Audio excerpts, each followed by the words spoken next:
السلام عليكم ورحمة الله وبركاته داوديال وسكري جكارتا وهرجيسة كسوغان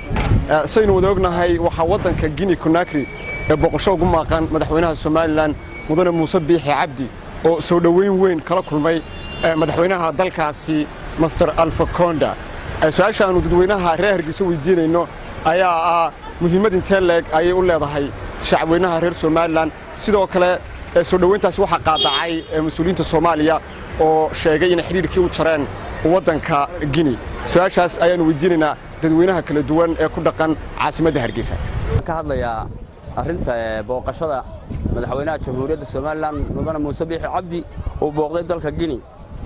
iyo arintii uu ka dabaqay madaxweyne Farmaajo ee ahayd waxaan xiriirka u gooynayaa dalka soo dhaweeyay madaxweynaha Jamhuuriyadda Soomaaliland arinta waan ku cambaaranaynaa xiriirka uu gooyayna maanta Soomaaliya cid ay waxyeello ku hayso mooyaan cid ay wax u tarto xiriirka uu gooynayso ayaa badnaa garanayba iyadii baa qaxootiya iyadii baa ma taqaanay isagii baa gaari dhexdii u hoyda marka cid uu xiriirka u gooynayo wuxuu u kordhinayba meertaala waxaan u aragnaa halkaas yaani xaasidnimo inuu ma taqaanay xaasidnimo u ka tahay iyo waan fadhiyaa ila fadhi banjar baan ila banjar halka waxaanu leenahay anagu waanu soo dhaweynaynaa cid kasta oo na soo dhaweysa anaguna waan soo dhaweynaynaa cid kasta oo na taageertana waan taageerinaa ilaahay baan taageero weydiisanaynaa isagana waxaanu leenahay wararto markaad filla Soomaaliya gudaheeda ka dhamaato eed ka soo dhamaato adigii baa gaari dhexdu weydo Afrikaanku ilaaliya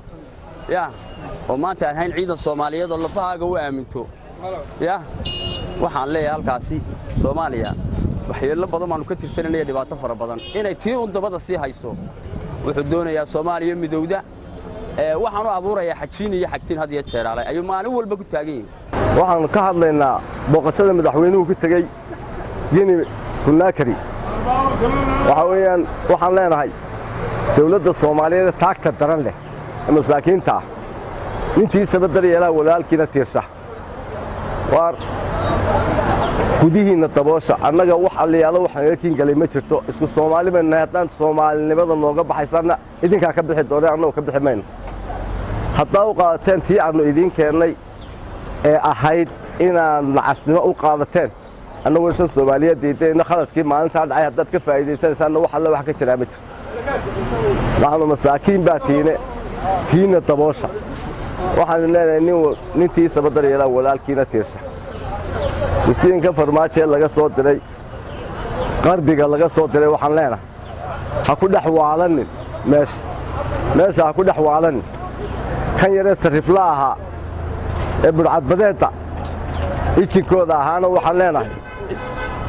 ماشي هكون حوالني نادونا زومات قرن أدير كانوا وانو قرن لا أدير كان وادي كم مصروفات على الشباب على ديره وادي كم مصروفات على الشباب زومات قرن adiga leelo adiga al-shabaab ku masruuf wariya ha ku dhaxwaalan meesha waxad yeeshaa tiina daboosha tiina halkan way dhaqaaqday isma taagayso dad baa haysta dimuqraadiya rag baa haysta adigana waxaan ku leeyahay farmaajo ragii qasadii adeerka baqbuuta adeerka wixii uu faa'iiday wal hadda eeg adeerka muxuu ka faa'iiday diyaaradihii iyo dabaabadihii iyo wixii isagoo kabalu ka dhaqaaq adiguna adoo kabalaad ka dhaqaaqi doonta haddaan sida aad joogto bedelin waxa weeyaan waa maxamed cabdi ismaaciil hadalku haddii uu aad u bato oo uu muddo dheer qaato oo uu fadhiisan waayo oo runta loo diido mar walba waxbaa soo baxa dadka aan walaalaha nahay ee shacabweynaha waxba u sheegan mayno laakiin mar walba maamulka halkaa ka jira shacabka islama helo dagaalkii baanu idinkaga badinay siyaasaddan maanta taaganna waanu idinka badinaynaa wallaahi inaan shaki nagaga jirin tii dagaalkana waanu idinku legadnay tan siyaasaddaana waanu idinku legdaynaa ee ku bishaaraysta Soomaalilandna waxaan leeyahay shacabkeeda iyo dawladdeeda hambalyo ayaa leeyahay halka la gaadhay arrimaha uu leeyahay farmaajo leeyahay dawladda farmaajo ay istaaleeyahay Guinea maxaa u tagteen wadaanti geelada kaafida geel kale kalkaasha hay isu geysto xamar oo hagaajo markaas uu wax ku hadli karaa habeer xamar baanu maslahayn maxaa Soomaaliland ka galay harumarkeeda waxaan si gaara iyo si guud ahaaneedba ugu mahadnaqaynaa dowladda Guinea Conakry qaabka sare ee heerka sare ee madaxweynaha jamhuuriyadda Soomaaliland soo dhaweysay madaxweyne farmaajona waxaan leeyahay oo Soomaaliland ku dambaysay horta bal koonfurta Soomaaliya meel kaga waran madaxweynaha tasan furaya wasiirka arrimaha dibadda Soomaaliya xiriirka Guinea u jarayna Guinea walba iyo Soomaaliya xiriirba ma dhaxinba Soomaaliland iyo Guinea baa xiriir u dhaxeeyaa Soomaaliya safiirna kumuul madaxweyne hore ma tagin wasiir ma tagin xiriir badal lama ilayn annagana dawladda soo dhow marada caalamkayga miiska madaxweyne hortiisa laga taagay oo gaariga madaxweynaha lagu qaaday hambaliyaan leenahay waxaan kaloo hambaliyeenaa Kenya maadaama ay tiro xuduudii isticmaalkii waan aqoonsanay waa aqoonsi buuxa bay isagu booqashada madaxweynuhu ku tagay dalka Guinea horta marka hore waan soo dhaweynaynaa marka xiga qoladan Soomaaliya maroodigu waxa la takarta saaran oo ka kala yiraahdo war balaayada waxa wax duulaya qoladan koonfurtu imika farmaajo ninka waxa ceeb ugu filan afartanka kun ee ciidamada shisheeyaha ee joogan saac ula isugu filan inuu ka fikirahay afartanka kun si isaga saari lahaa inuu ka fikirahay sidoo dadkiisa suuqa dhexdiisa lagu tooganayo nabad ugu keeni lahaa inuu ka fikirahay Soomaaliyada shanta loo kala jaray baaqiga in dib u heshiisiyo inuu ka fikirahay Kismaayo oo ay ka taliso Kenya sidoo ka soo xoreyn lahaa inuu ka fikirahay badiisa lagu haysto inuu ka fikirahay isaga waxa hoos yaala laakiin dal tashaday oo xorriyad qaatay oo markii horena aanu muran ku jirin oo Ingiriiska ka qaatay markii dambana bilaa shuruud kula midoobay oo la soo noqday in waqti badan uu iskaga lumiyo ma ahayn runtii marka anigu waxaan qabaa arrintaasi arrin isaga waqti badan ka luminaysa oo waqti badan uga faa'iideyn lahaa ummadda Soomaaliyeed ee madaxweynenimadooda sheeganayo waqti uga faa'iideyn lahaa waxa uu iskaga lumiyay waxaan waxba 15 uga ahayn qaran tashaday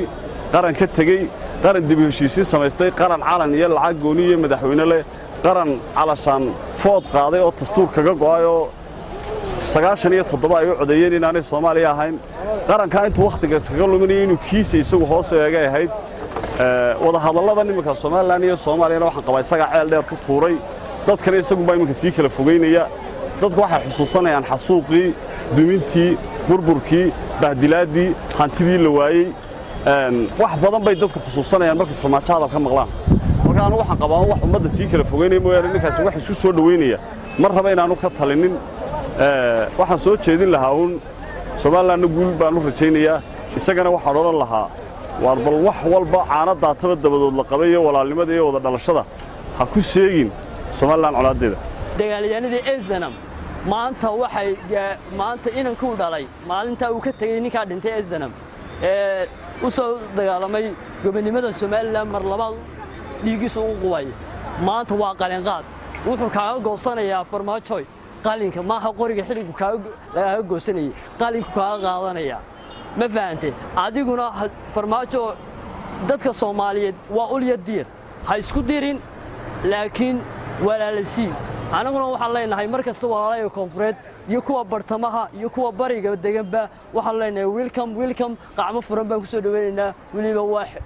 waxa weeyaan dad uliya diir aan nahay waxaan halkan aan hambalyo uga dirayaa madaxweynaha jamhuuriyadda Soomaaliland madaxweynaha jamhuuriyadda barakeysanay Soomaaliland mudane Muuse Biixi Cabdi waxaan halkan dhaliilo badan uga soo taabanayaa madaxweynaha dawladda federaalka Soomaaliya madaxweynaha dawladda Lukudhiska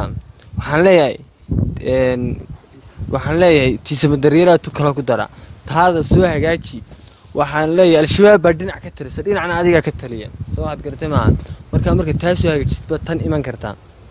daawadayaal intaasi waxaan ku soo koobaynaa ra'yiga dadweyne oo aanu la dhex marinay maanta magaalada caasimadda Hargeysa sida ay u arkaan booqashada Muuse Biixi ku tagay wadanka Guinea Conakry ee galbeedka Afrika barnaamijka waxay kala qayb qaatay Cabdisalaan Socdaal sidoo kale waxa qayb laxaad leh ka qaatay Axmed Nuur Samraawi anigoo Sakari Jakarta ayaa idin la socodsiinayay aad baad mahadsantiin